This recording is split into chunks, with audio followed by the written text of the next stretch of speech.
a client come into my office, and then husband and wife are sitting across the desk from me.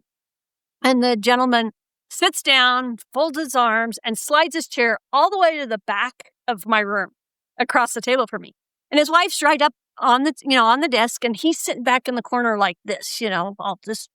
And I'm thinking immediately in my mind, oh man, this guy does not want to build a house. The only reason he's building a house is because his wife wants to build a house.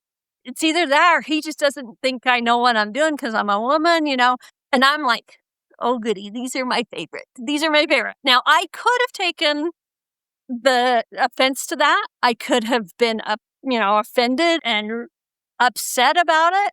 But to me, that was challenge. Challenge on, buddy. Challenge accepted. As we're getting along, I'm looking at both of them as I'm talking, asking questions. And every time I look over at him, he points to his wife.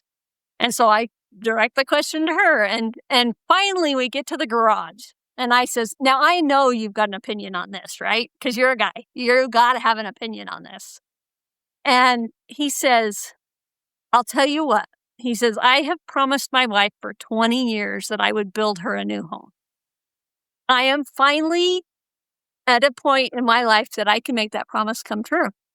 And that's why we're here today, is to fulfill the promise that I made to her 20 years ago.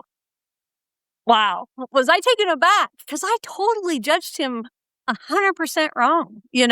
I still get chills to this day about this, but it was so eye-opening for me to realize that you can't judge somebody by how they act or how whatever it might be. He was doing it as a loving, kind thing for his wife. And here I am thinking he's upset and I got to win him over. I did have to say by the end of the meeting, he was right up to the desk and right involved as much as she was. But I think that's, like you were saying, that can-do attitude. We sometimes go into things with the wrong attitude. You have to have the attitude of, I could have been offended. I could have, I've actually built his house. I've designed his brother's house. I've designed their cabins, 3 cabins for the family. I got like 8 jobs off of that one guy, So Wow. you just never know. You always have to go into it with a great attitude.